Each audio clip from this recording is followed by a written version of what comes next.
Hello, and thank you for joining us for today's webinar, 2019 IT Marketing Trends. I'm Amber Noble, a marketing specialist at Barracuda MSP, and I'm happy to be moderating today's session. Today, I'm joined by Angela Leavitt, CEO of Mojo Marketing, and Justine Dolorfino-Thieman, her head of customer success. During today's educational webinar, they will review hot trends and strategies from 2018 and reveal their predictions for 2019. Before we get started, let's do some brief housekeeping. During the webinar, if you have any questions, feel free to share them using the questions or chat panel to the right of the Zoom webinar screen. At the conclusion of the webinar, you'll be prompted to complete a brief polling survey. There will also be surveys sent throughout the webinar so we can get real-time interaction. Please take a moment to respond when these surveys pop up so that we can improve our and your experience. Now, without further ado, I'd like to hand it over to Angela to begin today's presentation. Take it away, Angela. Thank you, Amber. We're really excited to be here and share this exciting information with you all today.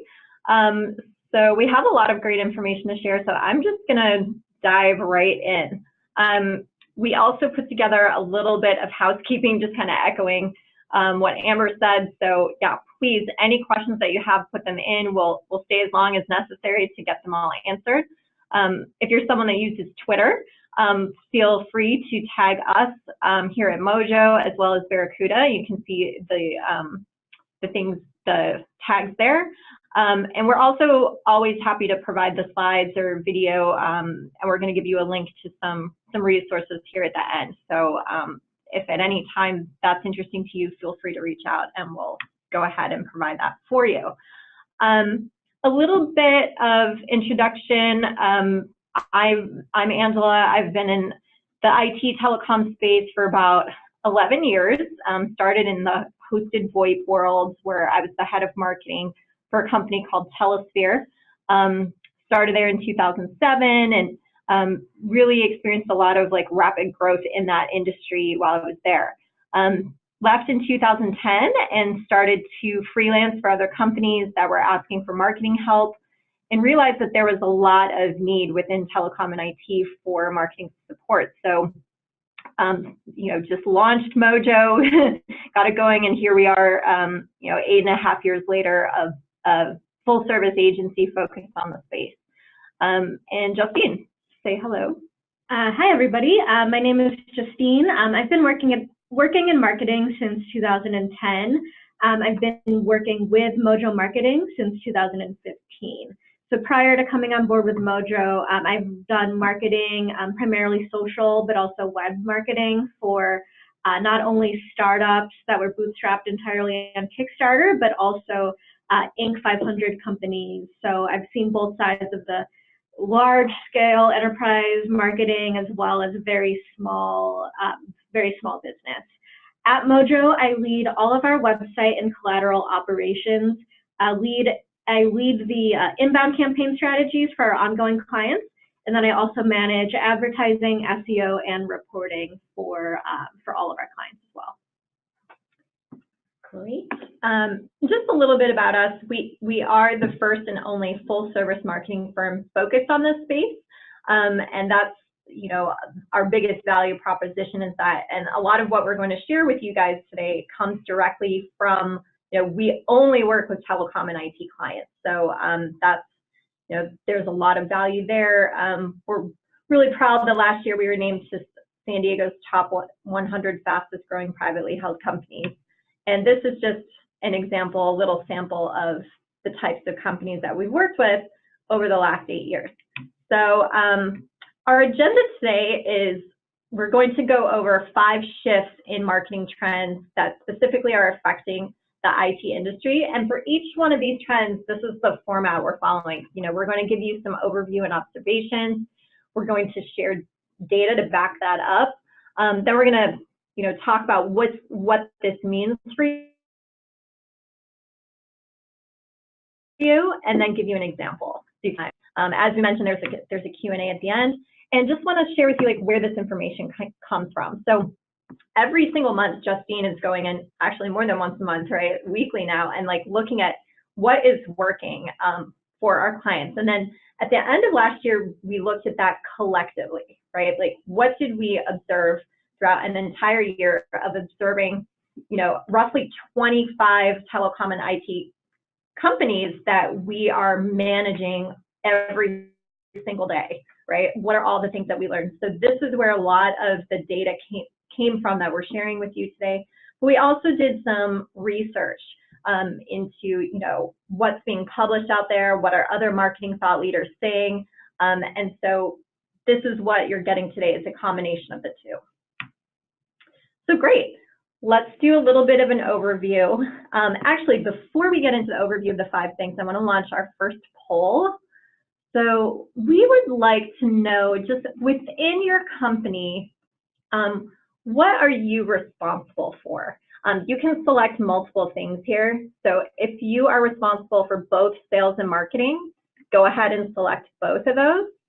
But yeah, just want to get a sense here what you guys are responsible for. Okay, it looks like we've got 82% saying marketing, about 50%, 56% saying sales. Now, I'm hoping when I click end poll that it's, oh, here we go, share results. Figuring it out. Great, so 56% said sales, 83% said marketing. And then we've got 22% saying other. So yeah, lots of marketing folks on the call today. Exciting stuff. Great. So let's review the 5 shifts that we're going to cover. The first is getting hyper-personal in our approach.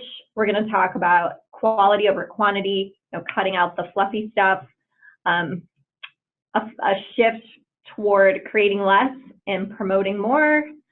We're going to talk about pillar content. If you have not heard of pillar content yet, not to worry. This is a very, very new trend, but we're going to show you what it is, what it looks like, and how you can leverage it.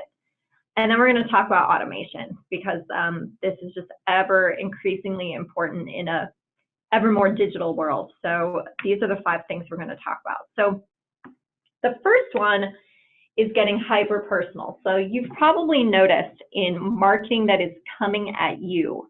And if you haven't, I encourage you to pay attention to the types of things that are showing up as sponsored ads in your, you know, in your feeds, the type of emails coming into you, because you have probably noticed that it is becoming increasingly personalized to you. Maybe calling you by name, by title, by preference. And the companies that are doing really well at marketing are getting as laser beam focused as they possibly can on their campaigns, on their messaging. And this means that you need to start with identifying exactly who it is that you're targeting. And it's pretty surprising that even though you know, there's a lot of like very large, sophisticated companies in our industry, very few of them have taken the time to think about who they are targeting on a personal level, right? Very frequently when I'm sitting down with companies and asking, who are you targeting? The answer will be, you know, multi-location enterprises.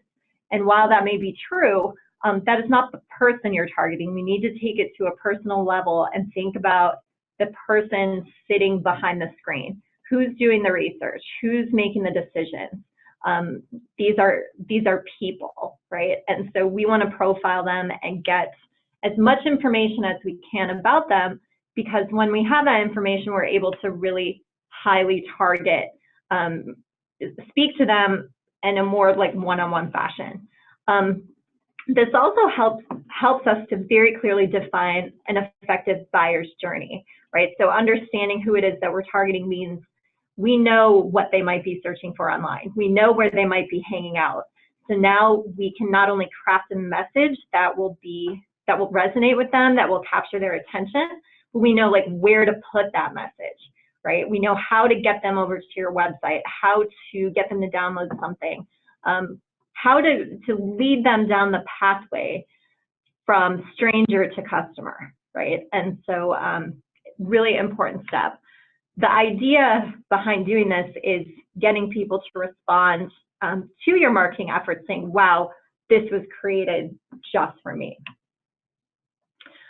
This was a study done by MarketingSherpa, and you can see some of the impressive statistics here, right? By adding buyer personas into your marketing, huge increases across the board in all types of different marketing metrics, right? And this just makes sense. Like we're living in a world that is much more about specialists than generalists. And with so many messages coming into people, them being bombarded, if it's not personalized, if it's not very specific to them, they're just going to ignore it and disengage. So this is just some evidence to show that implementing these types of things has like very powerful effects. This is an example of a buyer persona, right? We call him Ivan, the IT director or the CIO. You can see, and this is just kind of a conglomerate of many personas we've put together. This is a very common one that many of our clients use. So typical demographics, typical likes, the things that Ivan enjoys about his job, but then even more important from a marketing perspective are Ivan's pain points, right? All types of things that he is worried about that's keeping him up at night, and here's more, right? So once we understand this, our marketing is made a little bit easier, right? Because we can address these things one by one. Maybe we prioritize them, right? And say, okay, what's Ivan most concerned about? And let's build some campaigns, some content around those specific things.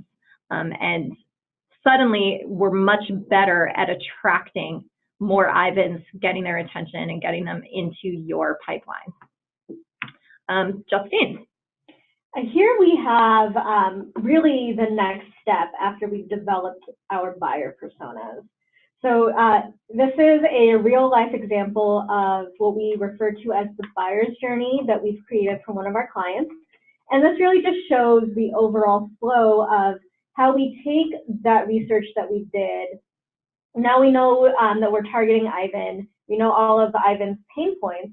So this is how we really begin every engagement with a client, by mapping out how do we get Ivan from the left, where we're acquiring or getting in front of Ivan, how do we get Ivan to go all the way to the right, which is scheduling the deep dive, the sales consultation with Ivan. So what we have here is really an all-encompassing plan that incorporates elements like social media, advertising, SEO pages, email marketing, remarketing, lead bait, landing pages, even like email nurture campaigns. Before we really started to make the shift to leading primarily with the buyer persona with the overall buyer's journey, these were all things that we were creating for our clients in 2018 and prior, but we hadn't yet taken that step back to focus on the overall process and ensure that everything that we make is serving the overall strategic purpose of getting prospects like Ivan to convert into leads. So that's really the number one biggest shift that we're seeing in 2019. That's why we're leading with it here. So at the very top, we see the inbound buyer's journey, and this is for people that haven't yet interacted with our client. It's possible that they may know of the client, but the most important differentiator between inbound and opted in is that for anyone in the above category, their email information is not yet in our system. So we can't reach them personally yet. We have to get them to kind of reach that initial hurdle and get past it. So because of this, our goal is to do as much as we can in the buyer's persona research to identify and target that audience, and then really laser focus everything to them. So for this client, we were as specific as to say, not only is our target an Ivan, so CIO, at a company or IT director, IT manager, we knew specifically that they're at senior care facilities. So that's why here we're reaching people with social media ads, LinkedIn prospecting, SEO pages. We're driving them to a landing page on the client's site about senior care, telecom, and technology. From that point, they're getting pixeled, so there's a cookie on their browser. We then show them remarketing ads for lead bait that's specific to their pain points. So, for example, for this client of ours, their lead bait was all about how can you incorporate more sustainability into your senior care facility, but also save costs on that. So that was a very specific topic for the lead bait that was derived from their specific pain points. So we also know exactly how else they're going to get to that lead bait. Not only are we going to be showing remarketing ads, but we're also going to be running social media ads to a cold audience.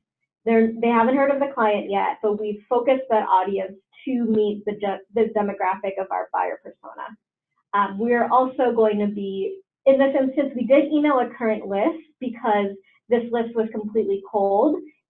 They acquired the list via a purchase in this instance, but we were also using that to promote the lead bait. From there, you can see if they opted into that lead bait, they did go on to a nurture campaign, which would show them blogs, pillar page, which we'll get to soon, case studies, helpful information that was not salesy. We actually didn't even use a template for this. It was entirely plain text. The idea is really to continue serving up information that speaks to and solves their pain points, as well as kind of begins to build a relationship and positions the client as not somebody that's going to come right out the gate and sell them on what they do, but just keeps providing helpful information. You can see if they didn't convert on the lead bait, we would then show them a different set of remarketing ads that sends them back to the lead bait. And then for the opted in track at the bottom, so again, for people whose emails we did have and they were warmer than the cold list, we would run social media ads to that list specifically. We would email that list and they would go through the similar process, going to the lead bait. If they convert on the lead bait, then they'll receive the nurture campaign, typically 5 to 10 emails, depending on the sequence and the need, or they would see remarketing if they didn't yet convert. So this way, not only are we creating blogs or creating a lead bait landing page for our client, but we know exactly how they're going to find that page as well as what happens after they convert. Right.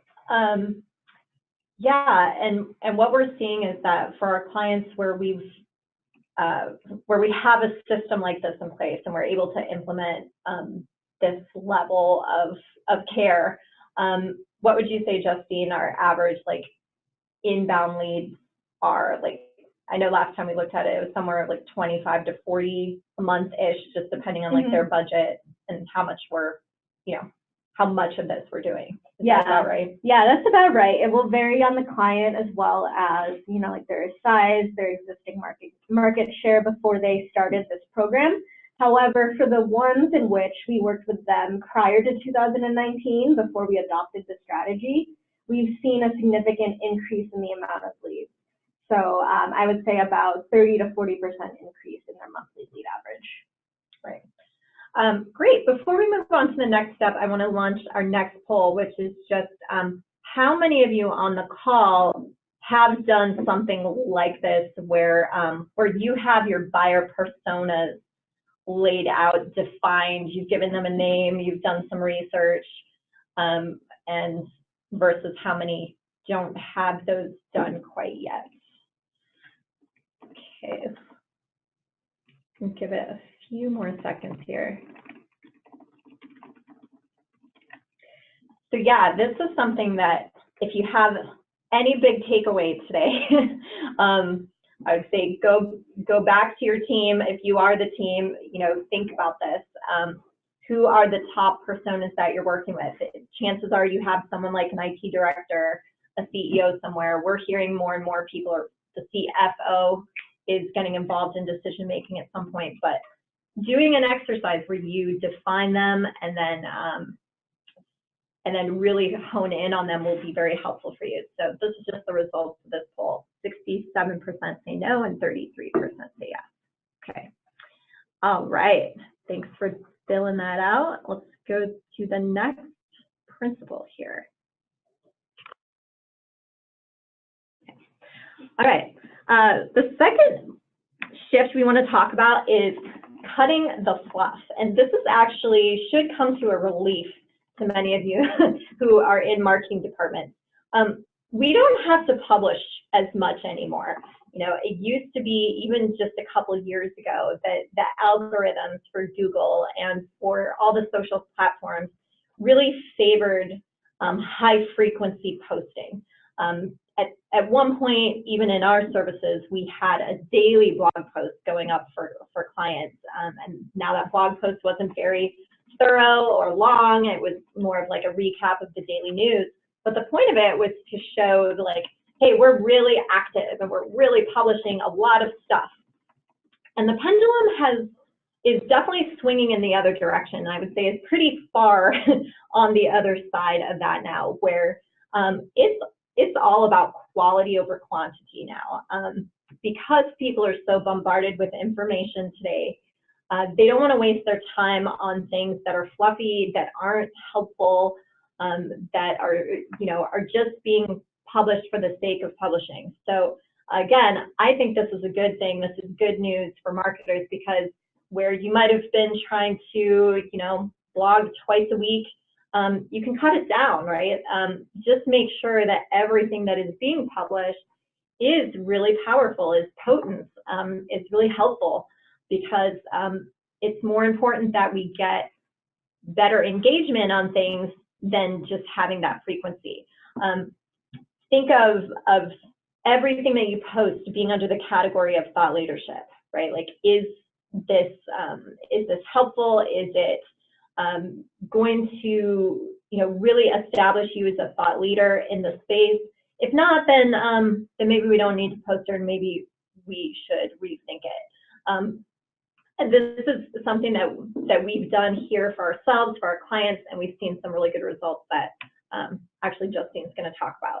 So the point here is that in anything that you're publishing, right? So this could be videos, blog posts, white papers, infographics, whatever, social posts.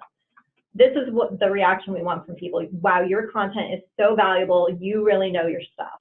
Because if you establish yourself as that go-to person, you are going to attract the right type of clients to you. This is a stat that kind of backs that up, and I think it's really interesting that what decision makers are spending their time on. And you can see this huge increase between 2017 and 2018 with decision makers spending, you know, 21% of them spending more than 4 hours a week on thought leadership, consuming thought leadership content. And so if you want to get to decision makers, thought leadership content is the way to do it. They are definitely paying attention, and they're paying even more attention to it because of the very noisy world that we find ourselves in. There's that.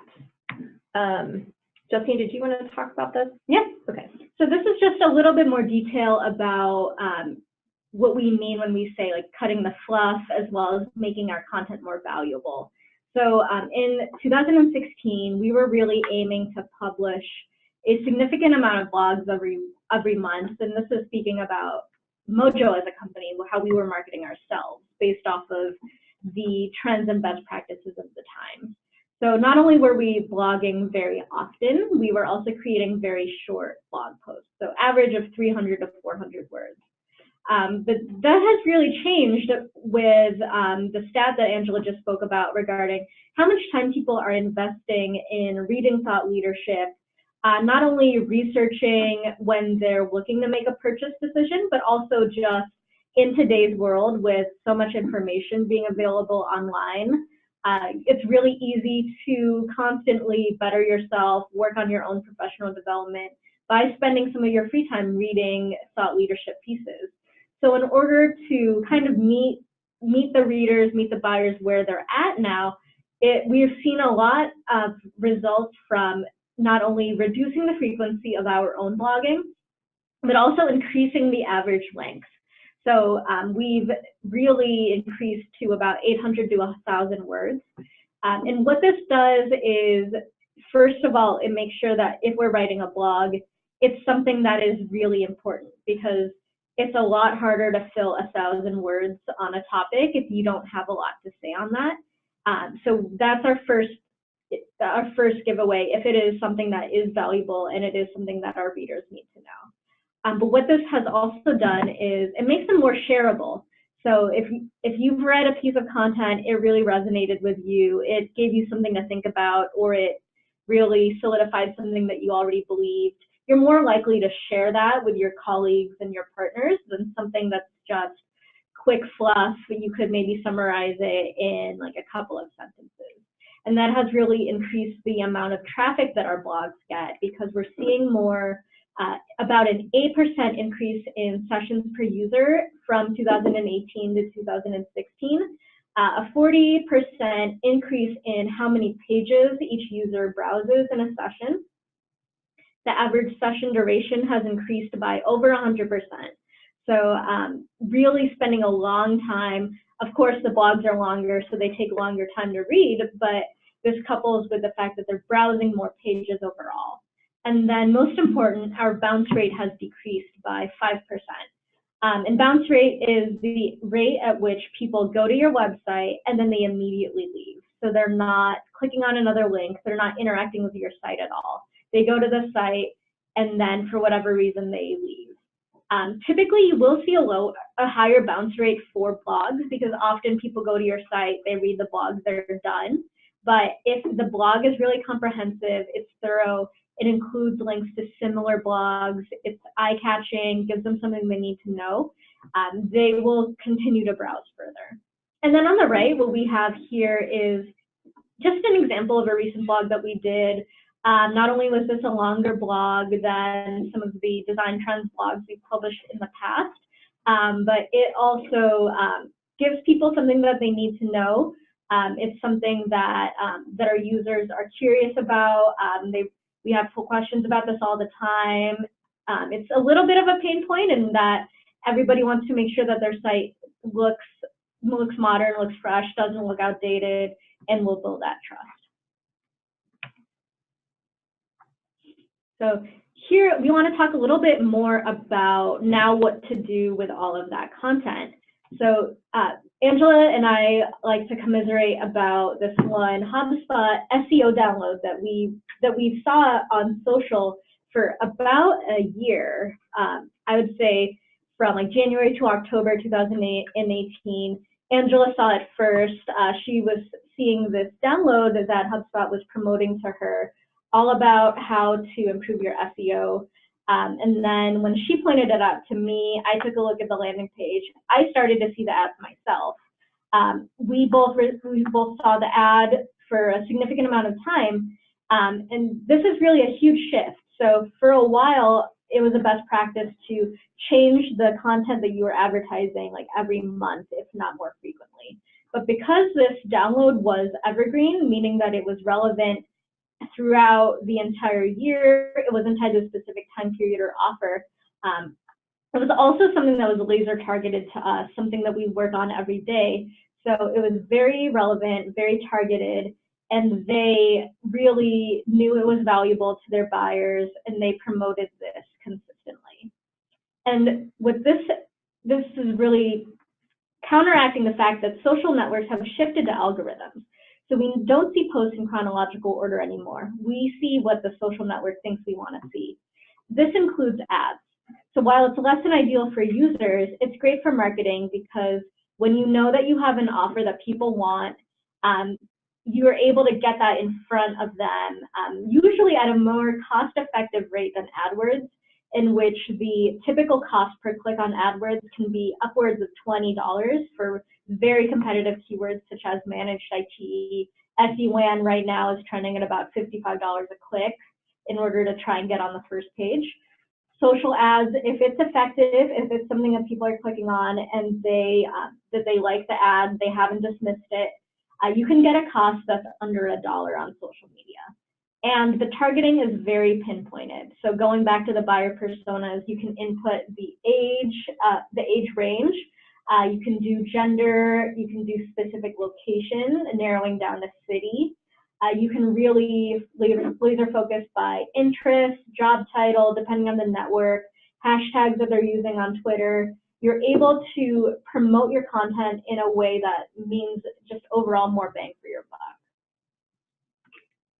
And really the idea here is you don't want to like hit them over the head with your content, but you want to create an experience so that when they see your ad, they know that it's exactly what they're looking for, as well as the fact that you do have a presence in front of them. So as the quote says, the reaction you want to get is, wow, I see your content everywhere, and it's exactly what I'm looking for.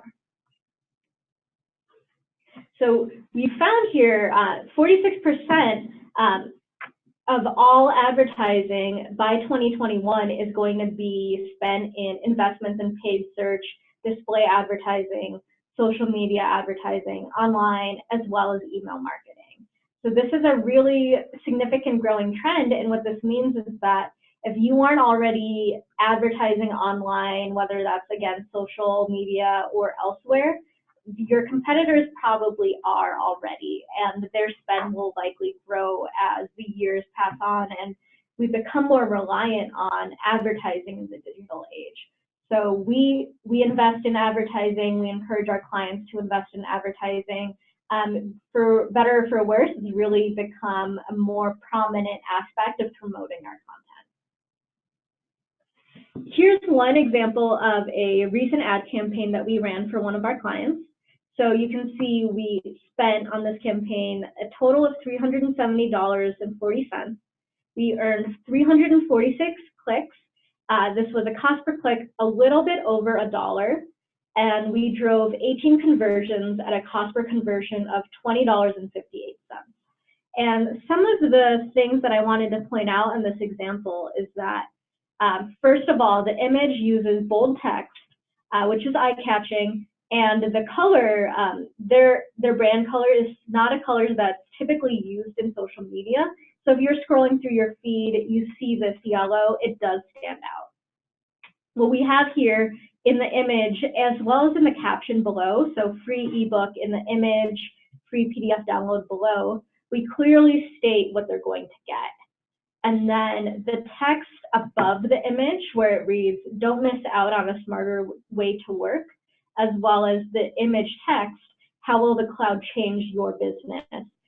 These, again, going back to the buyer personas that we started this webinar off with, these were all pain points of the buyer.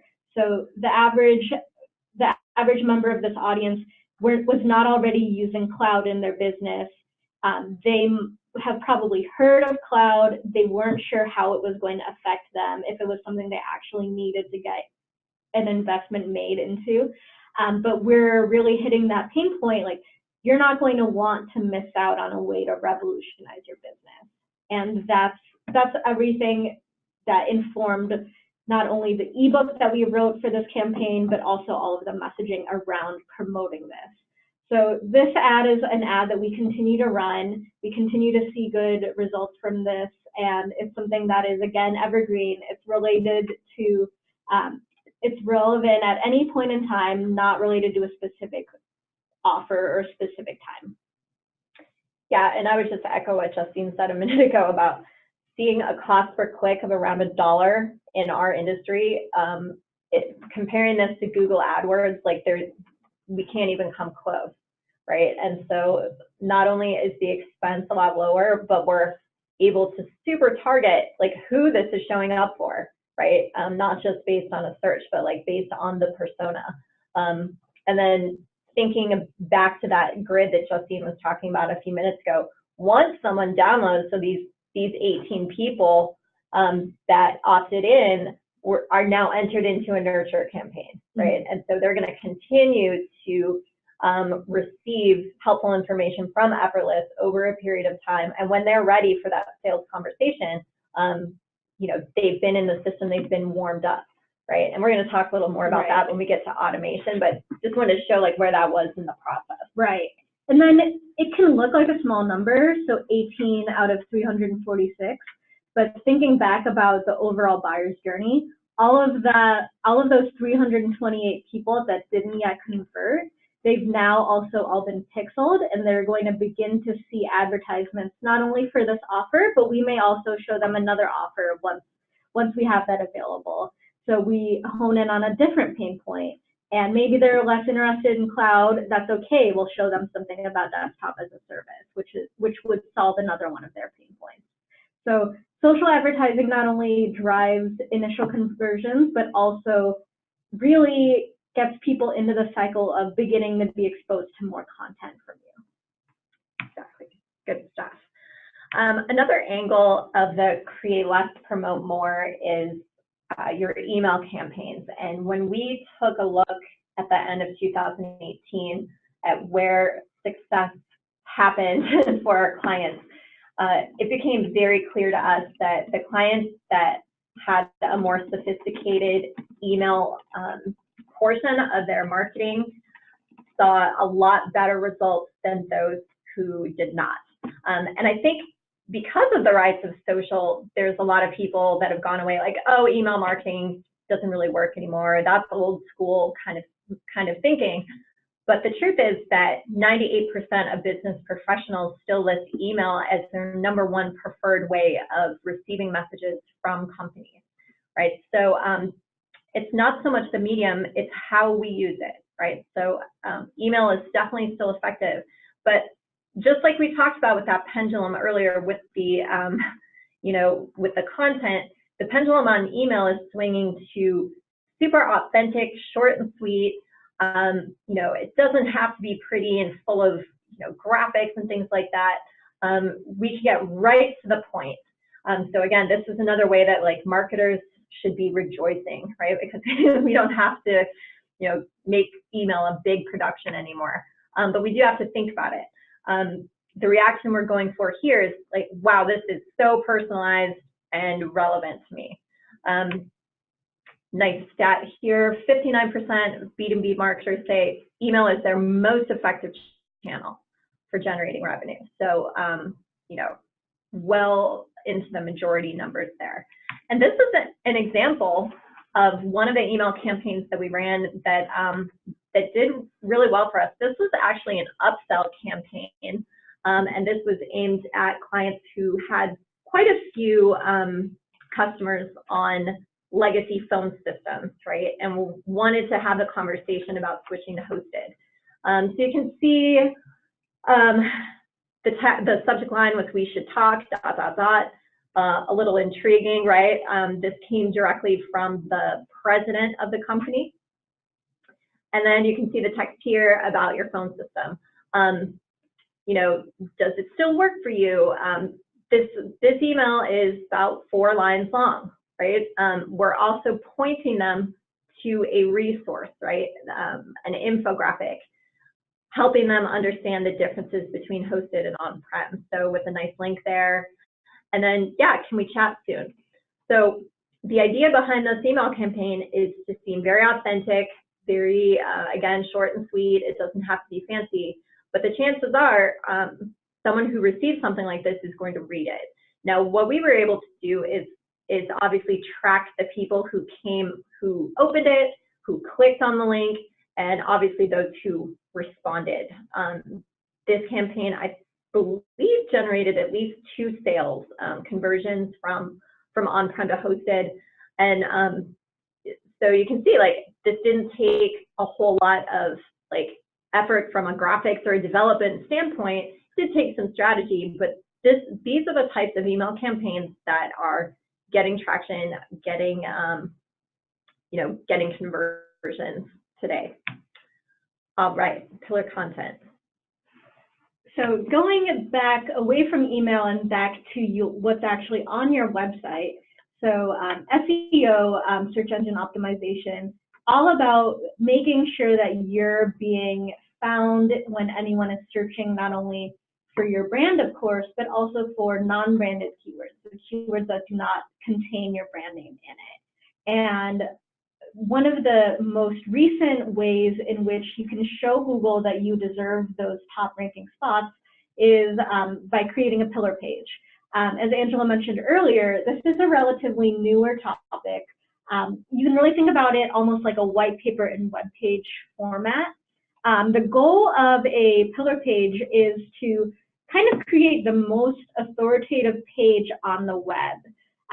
Typically, we format our titles such as like the ultimate guide to blank.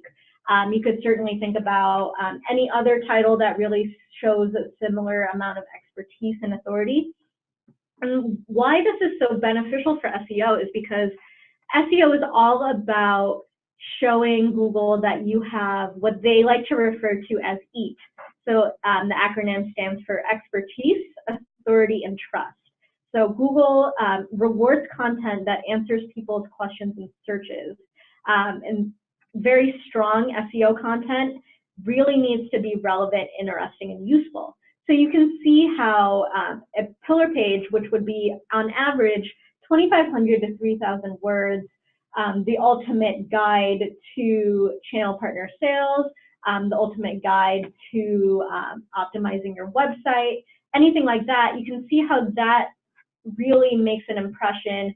It tells Google and it tells the users, oh, like this is a very authoritative piece of content. We really recommend that this be keyword dense. We'll show you how to think about all of the topics and all of the keywords on one of the next slides. But in addition to that, it also should include internal links to other pieces of content on your site that are about the same topic, as well as links to outside of your domain. And this is because Google and search engines thrive on links. Links are how the search robots go from one page to the other. So having so many links, that allows the robot to really follow the web of links. It finds your pillar page not only on like your blog, but then it follows the web down to other people's links. And this really just kind of tightens like the association. And then you promote the pillar page with PR, social ads, email marketing, include it in your nurture campaign, get more people in front of it. Google starts to learn, oh, okay, this is a page people like to go to. This is an example, of course, the topic is home remodeling, so a little outside the industry, but this is a great visual example of how you can think about all of the topics that you're going to incorporate on your pillar so that it really is all encompassing of all of the things that you could think of. So in this example here, we know our overall topic is home remodeling. If we're thinking about creating the ultimate guide to home remodeling, you can use Google itself to research what are common questions that people are asking. And that ensures that you have content on your pillar page that is going to reference what people's pain points are. Again, going back to that buyer persona exercise, that's another great way to think about what needs to be on your pillar page. So some examples here: mistakes to avoid, ideas and inspiration, estimates, how to save on your budget, etc. So you can see that the breadth of different topics here not only speaks to what Google wants to see, it answers users' questions that they're searching for, but that's really what makes a pillar page so comprehensive that it really stands alone. So here we have an example of the header section of a pillar page that we created for one of our clients. We launched this page at the end of October 2018. We took the similar spin, SD-WAN, the ultimate guide for channel partners. You can see on the right, we have those little links, and this is really like the overall structure of the pillar page as a whole. So of course, a couple of subsections underneath that, but you can see the goal is really to offer not only what you need to know, but how to sell it, how to leverage it, how to take advantage, mini case studies, etc.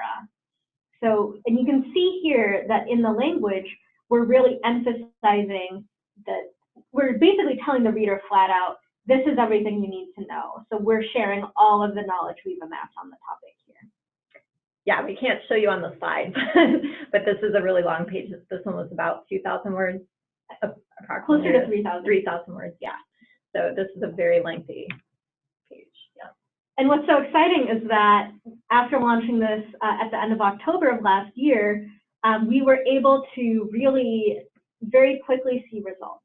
So for this keyword, channel partners SD-WAN, this page is now the #1 organic result. So you can see it right there, ranking over channel partners, 2 links from them.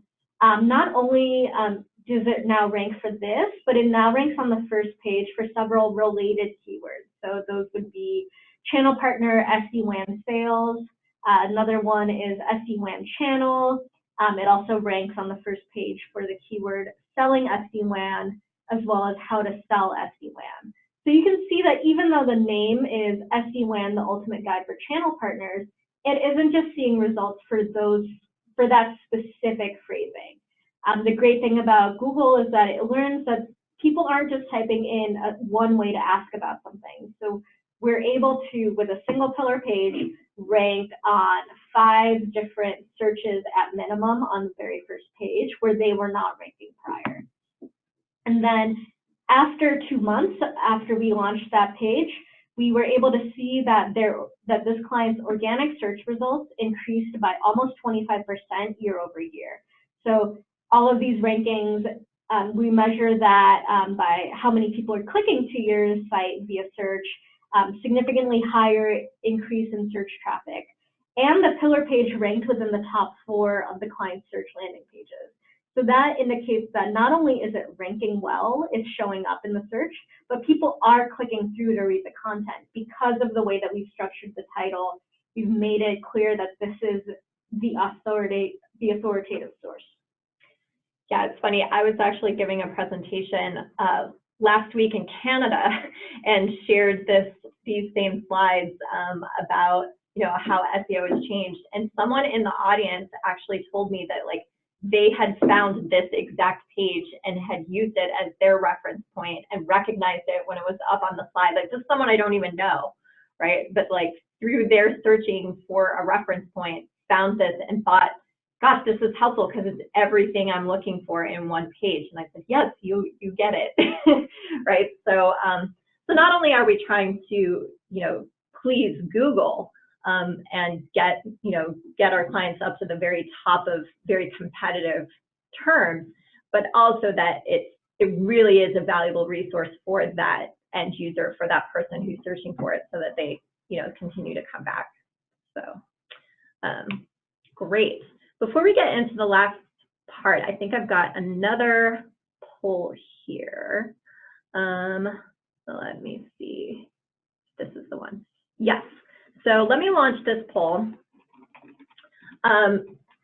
Just curious, of those of you on the call, how many of you have some sort of marketing automation software that you use? You see some of the common ones listed there: HubSpot, Marketo, Hatchbuck, what else? Pardot, ActiveCampaign, Green Rope. Those are some there. And then, do you have some nurturing in place?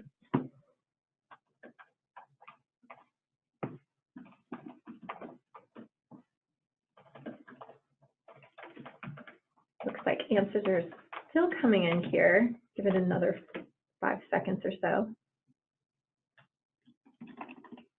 Okay, great. Looks like we've got a mixed result, but pretty even. I'm really happy to see that so many of you have an automation tool in place. That's exciting. 41% say yes, 47% no, and 12% they want to, but they haven't yet. And then do you have nurturing in place? 35% say yes, 47% no. Great. So this is the next thing we're going to address here. Let me exit out of that. So as everything continues to go more and more digital, it's key to your marketing and sales success to introduce some automation into your process.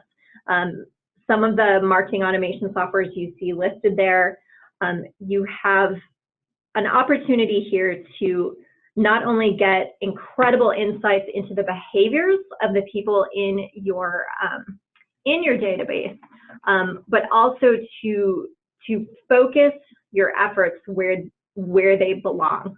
And I'm going to give you an example of this in a second.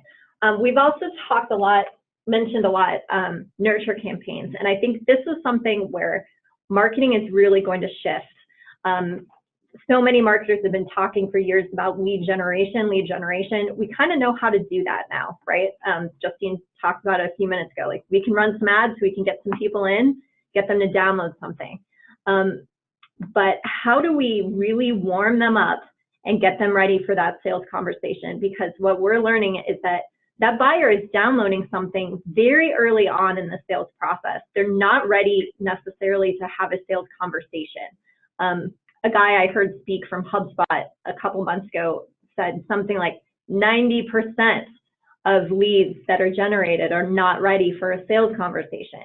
So that means that the companies that are really good at nurturing and warming up those leads and staying in front of them are the ones that are going to reap the most benefit, right? And if you rely on your salespeople to do this manually, it's going to be less successful than if you have some sort of tool that will do this for you, okay? Some other tools that you might want to consider for automation are Zapier, and this allows you to create zaps that connect one tool to another and allow them to talk to each other. And we also use some calendar tools, and I'm going to show you what that looks like in a second.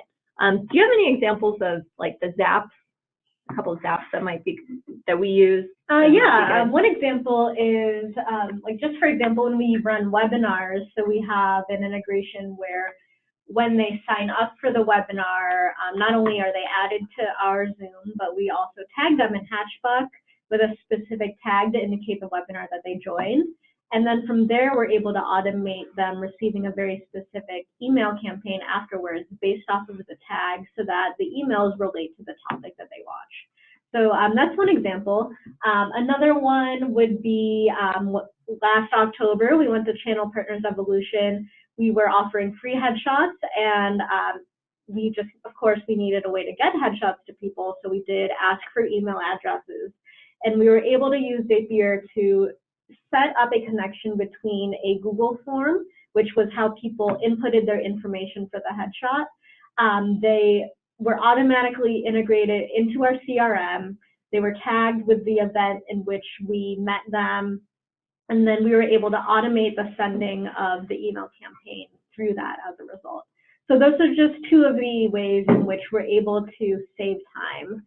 And kind of going back to what Angela said about nurturing leads until they're ready to convert, we had a client that they had like the best problem of all, which was they had about like 300 leads that they had in their database, but their sales team could not keep up with nurturing those leads. So very time intensive to email 300 people. I think it's actually even more than 300 people. Great problem to have, but they didn't have automation in place, and they could not take advantage of all of those leads in order to nurture them down the path to scheduling that demo and getting the sales call. Right. Yeah, and thank you for that. I just put Justine on the spot, and she came up with some great examples, so that was good.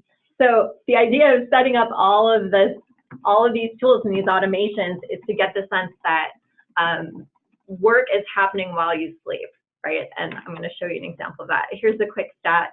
80% of marketing automation users saw an increase of leads. It's pretty incredible. So here's just one example of how this works on our end. So if someone comes into our website based on the ads or different things that we're doing, and they want to have a conversation, and they fill out a request for a consult form, within a couple of minutes, they receive an email that looks like I typed it out, saying, hey, thank you for filling out the web form. I'd love to learn more about you so our time on the phone is effective. Please take this survey.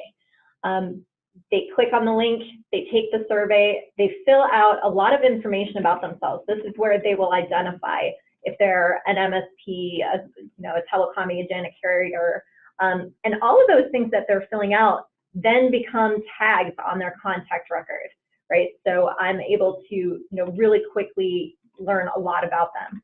Once they fill that out, then they get an email, again, looking like I typed it out, saying, hey, thank you for filling out the survey. This information is really helpful. Why don't you take a look at my calendar, and here's the link, and let's set up a time to chat. And so then the appointment is set. So this happens for me a couple of times a week, where appointments just show up on my calendar of people who are interested in talking, and they've kind of led themselves through this process, right? I'm not having to sit there and actually do this emailing. And this is me like doing the happy dance that these things have just shown up for me. You can see there's some other automations that we have in place. Once they've filled out that online form, their contact record is updated. They're changed to a prospect. Their temperature is set to warm. It assigns me as the sales rep. It creates a deal, and then it also creates a task for me to follow up with them. So, and I can tell you that, you know, as of right now, I am the only one responsible for sales within the company, and this type of automation in place has enabled us to not only reach all of our goals, but stay quite ahead of them. In fact, we hit our, you know, Q1 sales goal about 3 weeks into January. So, you know, and there are other things that I do besides sales, but I credit our process here, and I credit our software tools and the fact that we've thought through all of these things to really help automate anything that we can and make us a lot more efficient. So just a recap of what we went over today, we talked about, you know, getting really personal with who we're targeting, diving into those buyer personas. We talked about, you know, not having to create quite as many things, but, you know, making sure that they're very high quality. Because we're creating less, we have now more energy and budget for better promotion through social and through email. We talked about how SEO is all about pillar content, and finally, just automating everything that we possibly can. So at this point, this is what we had to review with you guys. If you found this helpful, if you'd like another, here's a free download that we're pointing you to, a lead generation checklist that you can check out that's got like some great tips for running effective lead gen campaigns. Feel free to connect with me on social, you know, send me a LinkedIn request. But at this point, Amber, why don't we address some of the questions? Absolutely. So while we get to the questions, if anyone has them and have not yet asked them, go ahead and pop them in the poll or in the question or chat panels. I'm going to go ahead and one more poll. You guys have been so good at answering all along. And if you know, honestly say your questions, I see there's a few already in there, and we'll get to them in just a second. This last poll is mostly so we can improve future webinars. Okay, and so while that's going in the background, we will start addressing the questions. I did have to step out of the room for a minute, so if you've already answered these questions, Angela and Justine, let me know. Fighting off a bad cold over here, so I did have to step away. So regarding the email marketing, I use an email engine, MailChimp. Is this coming directly from the president, or is it through another channel? Say that one more time. So someone had asked regarding the email marketing. This is from an earlier example when you were talking about the email marketing, and that you had a letter from the president. Yeah. They use an email engine, MailChimp. Is this coming directly from the president or through a secondary channel? That was an automation. So the president of that company, who the email was addressed as coming from, he did not sit down and type those out. That was entirely automated. Yeah, and I believe we did use MailChimp. Yeah, right? Like that client is also on MailChimp, but so we were using MailChimp as the provider, but it looked like it was coming from the president himself, right? So yeah, we set him up as a user in there and then made it look like it was coming from him. Excellent. We have another question here. How do I measure the impact of a lead generation campaign? Do you want to take that? Sure. So really the best way to measure the overall impact would be not only to look at the amount of leads generated. As you saw in one of the examples, we showed how much we spent, how many clicks we got, how many conversions we got out of that. We were able to look at the cost of that conversion, as well as how that compares to how many clicks we got. But really the best way to do that would be to kind of take a step back and look into how much did you invest to put everything together, and then what is your overall close rate? So out of those 18 conversions from that example, what is your average close rate so you can predict how much revenue you'll then receive? And then from there, you can compare your overall investment in the campaign as well as the income that you expect to receive, and that will give you your true return on investment. So that would really be what we recommend in order to look at, was the campaign a success? Because it's very different to invest only 1 or 2 hours of your time, like for that email campaign example, and you receive 2 conversions, which totaled around, I think it was like an average of 7,000 per sale. 2 hours for 14,000 is a significant return on your investment, as opposed to investing a lot of money in speaking at an event, having a trade show booth, and you don't get a lot of sales out of that. So that helps you make smarter decisions as where to invest in order to generate your leads. Okay, great. And we are a little tight on time, so I'm going to have us wrap up with this last question. Someone wanted to know if the deck, the slide deck, will be distributed afterwards. I did record today's presentation, and it'll be available upon request through us. I don't know about you on your side, Angela. Yeah, I'm happy to share it. So my email is right there on the screen, Angela@givememojo.com. So feel free to reach out if you'd like the slides. I'd be happy to share them.